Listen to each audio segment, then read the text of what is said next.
How to make classic Italian tagliatelle bolognese, a few ingredients dish everyone will love. 1 pound tagliatelle, fresh or dried. 8-ounce ground beef. 8-ounce ground pork, or pancetta. 2 small onions, 2 carrots, 2 finely chopped celery sticks. 1 cup dry red wine. Half a cup whole milk. 1 can, whole tomatoes. Salt, black pepper. Freshly grated Parmesan cheese, for serving.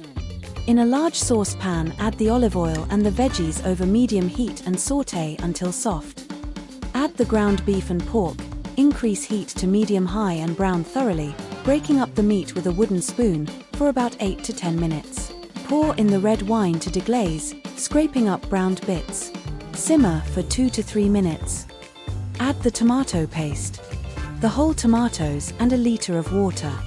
Reduce the heat to low, cover the pan and let it simmer about 3 hours, stirring occasionally and adding water if needed, letting the liquids evaporate again. 10 minutes before the time is up, add the milk and let it reduce for 2 to 3 minutes or until sauce is creamy, not watery. For the pasta, bring a large pot of salted water to a boil over high heat.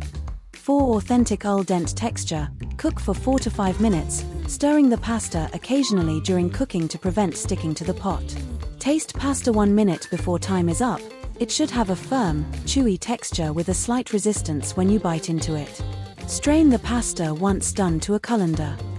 Put some sauce over a pan in medium heat and add the pasta to coat with the sauce for 1 to 2 minutes. Serve immediately with some Parmesan cheese and enjoy.